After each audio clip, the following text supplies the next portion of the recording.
ശ്രീകൃഷ്ണ. എല്ലാവർക്കും മാധവത്തിലേക്ക് സ്വാഗതം. ഭഗവാൻ ശ്രീകൃഷ്ണന് ഏറ്റവും ഇഷ്ടമുള്ള മാസം അത് മാർഗശീർഷ മാസമാണ്. ഭഗവാന് മാർഗശീർഷ മാസമാണ് എനിക്ക് ഏറ്റവും ഇഷ്ടമെന്ന് എപ്പോഴാണ് പറഞ്ഞത്? ഭഗവാൻ കുരുക്ഷേത്ര യുദ്ധഭൂമിയിൽ വെച്ച് അർജുനനോടാണ് പറയുന്നത്.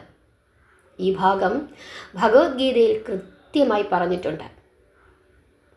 2025 നവംബർ മാസം 6-ാം തീയതി മുതൽ 2025 ഡിസംബർ മാസം 4-ാം തീയതി വരെയാണ് മാർഗശീർഷ മാസം ഇത്തവണ വരുന്നത്. പിതൃദോഷങ്ങൾ അകറ്റുന്നതിനും രാഹുദോഷം ബാധിച്ചവർക്കുമൊക്കെ തന്നെ ഏറ്റവും ശ്രേഷ്ഠമായ മാസമാണ്. അവർക്ക് പൂജകൾ ചെയ്യാനും പ്രാർത്ഥിക്കുവാനും ഒക്കെ ഏറ്റവും ഉത്തമമായ മാസമാണ്. ശ്രീരാമചന്ദ്രനും സീതാദേവിയും വിവാഹം കഴിച്ചത് ഈ മാസമാണ്. ഏറ്റവും പ്രധാനപ്പെട്ട ഗണാധിപ സംഗഷ്ടി ചതുർത്ഥി ഈ മാസമാണ്. ഈ ഒരു മാസത്തെ വ്യാഴാഴ്ചകൾ തോറും വ്രതം എടുത്ത് പ്രാർത്ഥിച്ചു കഴിഞ്ഞാൽ തീർച്ചയായിട്ടും ഭഗവാൻ ശ്രീകൃഷ്ണൻ്റെയും ലക്ഷ്മി ദേവിയുടെയും അനുഗ്രഹം ധാരാളമായി നമുക്ക് ലഭിക്കും എന്നാണ് വിശ്വാസം. വളരെ വിശേഷപ്പെട്ട ഏകാദശികൾ വരുന്നുണ്ട്. അങ്ങനെ ധാരാളം പ്രത്യേകതകളുള്ള ഒരു മാസമാണ് മാർഗശീർഷ മാസം. ഭഗവാന്റെ കഥകൾ കേൾക്കുന്നതിനും ഭഗവാന്റെ കഥകൾ അറിയുന്നതിനും ഭഗവാനെ പ്രാർത്ഥിക്കുന്നതിനുമൊക്കെ തന്നെ വളരെ ശ്രേഷ്ഠമായ മാസമാണ് മാർഗശീർഷ മാസം. ഈ മാർഗശീർഷ മാസത്തിൽ പരമാവധി ശ്രീകൃഷ്ണ ക്ഷേത്ര ദർശനം നടത്തുകയും എല്ലാ ദിവസവും ഓം നമോ ഭഗവതേ വാസുദേവായ എന്ന ആ മഹത്തായ നാമം ധാരാളം ആവർത്തി ജപിക്കുകയും ചെയ്യുകയും കഴിയുന്നതും വെജിറ്റേറിയൻ ഭക്ഷണം സ്വീകരിച്ച് ഇരിക്കുന്നതും, ഇനി എല്ലാ ദിവസവും അതിന് സാധിക്കുന്നില്ലെങ്കിൽ വ്യാഴാഴ്ച ദിവസമെങ്കിലും വ്രതത്തിൽ ഇരുന്ന് പ്രാർത്ഥിക്കുന്നതുമൊക്കെ തന്നെ വളരെ ശ്രേഷ്ഠമാണ്. ഏത് ശ്ലോകത്തിലൂടെയാണ് ഭഗവാൻ അങ്ങനെ പറഞ്ഞിരിക്കുന്നത്? ശ്രീമദ് ഭഗവത്ഗീതയിലെ 10-ാമത്തെ അധ്യായം വിഭൂതി യോഗം. വിഭൂതി യോഗയിലെ 35-ാമത്തെ ശ്ലോകത്തിലാണ് ഭഗവാൻ പറഞ്ഞിരിക്കുന്നത്, സാമവേദത്തിലെ ഗാനങ്ങളിൽ ബൃഹത് സോമ എന്നറിയപ്പെടുന്ന ഗാനം ഞാൻ തന്നെയാണ്. ഛന്ദോനിബന്ധങ്ങളായ മന്ത്രങ്ങളിൽ ഗായത്രി മന്ത്രം അത് ഞാനാണ്. മാസങ്ങളിൽ മാർഗശീർഷ മാസം അത് ഞാനാണ്.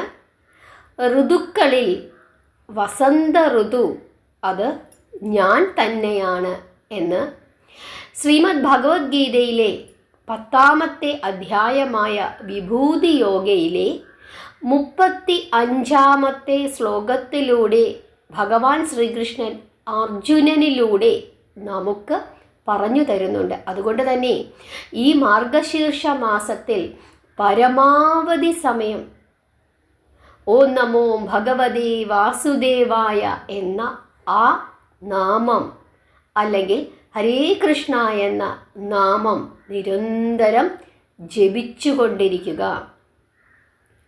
വ്യാഴാഴ്ച ദിവസങ്ങളിൽ ഉപവസിക്കുക. അതിന് സാധിക്കുന്നില്ലെങ്കിൽ ധാന്യവർഗ്ഗങ്ങൾ ഉപേക്ഷിച്ചുകൊണ്ട് ഏകാദശി എടുക്കുന്നത് പോലെയുള്ള വ്രതരീതി തുടരുക. അല്ലെങ്കിൽ ഒരിക്കലൂണ് സ്വീകരിച്ചുകൊണ്ട് അതേ രീതിയിൽ വ്രതം അനുഷ്ഠിക്കുക. ഇനി അതിനും സാധിക്കുന്നില്ലെങ്കിൽ വ്യാഴാഴ്ച ദിവസം നെയ്വിളക്ക് സമർപ്പിച്ച് ഭഗവാനെ പ്രാർത്ഥിക്കുക, നോൺ വെജ് ഒഴിവാക്കിക്കൊണ്ട്. അങ്ങനെയൊക്കെ ചെയ്തു കഴിഞ്ഞാൽ അപാരമായ കാരുണ്യം ഭഗവാന്റെയും മഹാലക്ഷ്മിയുടെയും നമുക്ക് ലഭിക്കും, മനസ്സിന് സമാധാനമുണ്ടാകും, സാമ്പത്തിക സ്ഥിതി വർദ്ധിക്കും. അങ്ങനെ എല്ലാ വിധത്തിലുള്ള ഐശ്വര്യങ്ങളും പ്രദാനം ചെയ്യുന്ന മാസമാണ് ഈ മാർഗശീർഷ മാസം. 2025 നവംബർ മാസം 6-ാം തീയതി മുതൽ ഡിസംബർ മാസം 4-ാം തീയതി വരെയാണ് ഈ മാസം ഇത്തവണ വരുന്നത്. പിതൃദോഷങ്ങൾ മാറാൻ ബലിയിടാൻ ഏറ്റവും ഉത്തമമായ മാസമാണ്. രാഹു സംബന്ധമായ ദോഷങ്ങളുണ്ടെങ്കിൽ സർപ്പപൂജകൾ നടത്തുവാൻ ഏറ്റവും ഉത്തമമായ മാസമാണ്. സാമ്പത്തികമായി, മാനസികമായി, ശാരീരികമായി പ്രയാസങ്ങൾ അനുഭവിക്കുന്ന ആളുകൾക്ക് ഭഗവാൻ മഹാവിഷ്ണുവിനെ പ്രാർത്ഥിക്കുവാൻ ഏറ്റവും ഉത്തമമായ മാസമാണ്. വിശേഷപ്പെട്ട ഏകാദശികൾ വരുന്ന മാസമാണ്. ശ്രീരാമചന്ദ്രൻ്റെയും സീതാദേവിയുടെയും വിവാഹം നടന്ന ശുക്ലപഞ്ചമി ഈ മാസമാണ്. അങ്ങനെ വളരെ വളരെ വിശേഷപ്പെട്ട ഉത്സവങ്ങൾ വരാൻ പോകുന്ന മാസമാണ് മാർഗശീർഷ മാസം. ഗണാധിപ സംകഷ്ടി ചതുർത്ഥി വളരെ വളരെ വിശേഷപ്പെട്ട ചതുർത്ഥിയാണ്. അങ്ങനെ ധാരാളം വിശേഷങ്ങളുള്ള ഈ മാസം പരമാവധി സമയം ഭഗവാന്റെ പ്രാർത്ഥനകൾക്കായി, ഭഗവാന്റെ കഥകൾക്കായി നിങ്ങൾ കാത്തിരിക്കുക. നമുക്ക് സാധിക്കുന്ന സമയങ്ങളിലൊക്കെ തന്നെ ഭഗവാന്റെ കഥകൾ പറയുകയും നാമം ജപിക്കുകയും ചെയ്ത് മുമ്പോട്ട് പോകാം. ഭഗവത്ഗീത പഠിക്കുന്നതിന് ഏറ്റവും നല്ല മാസമാണ്. ഭഗവത്ഗീത നിരന്തരം പഠിച്ചുകൊണ്ടേയിരിക്കുക. വളരെ വളരെ വിശേഷപ്പെട്ട ഷഷ്ഠിവ്രതം വരുന്നുണ്ട്.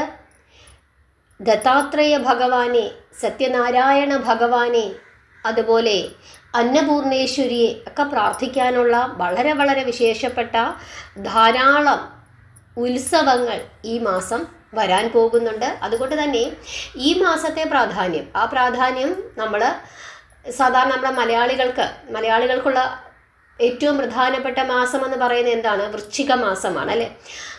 അയ്യപ്പസ്വാമിയെ പ്രാർത്ഥിച്ച് നമ്മൾ വ്രതമെടുത്ത് ഇരിക്കുന്ന ആ അവസരങ്ങൾ കൂടിയാണ് ഇനി വരാൻ പോകുന്നത്. അതുകൊണ്ട് തന്നെ വളരെ വളരെ പുണ്യകരമായ ദിവസങ്ങളാണ് നടന്നുകൊണ്ടിരിക്കുന്നത്. അതുകൊണ്ട് എല്ലാവരും എത്ര സമയം ലഭിക്കുന്നുവോ ആ സമയത്തൊക്കെ ഓം നമോ ഭഗവതേ വാസുദേവായ എന്ന് ജപിച്ചുകൊണ്ടേയിരിക്കുക. തീർച്ചയായിട്ടും വലിയ മാറ്റങ്ങൾ നമ്മുടെ ജീവിതത്തിൽ ഈ നാമജപം ഉണ്ടാക്കിത്തരും.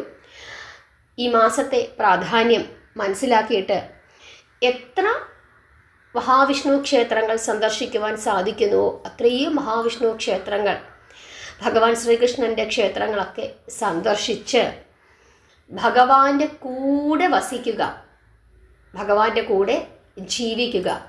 നമ്മുടെ വിഷമങ്ങളും സങ്കടങ്ങളും സന്തോഷങ്ങളും പരിഭവങ്ങളും എല്ലാം തന്നെ സർവേശ്വരനുമായി പങ്കുവച്ച് നമ്മുടെ കൂടെ തന്നെ ഉള്ള ഒരാളാണ് ഭഗവാൻ എന്ന് ചിന്തിച്ച് നമ്മൾ തന്നെയാണ് എന്ന് ചിന്തിച്ചുകൊണ്ട് മുമ്പോട്ട് പോവുക.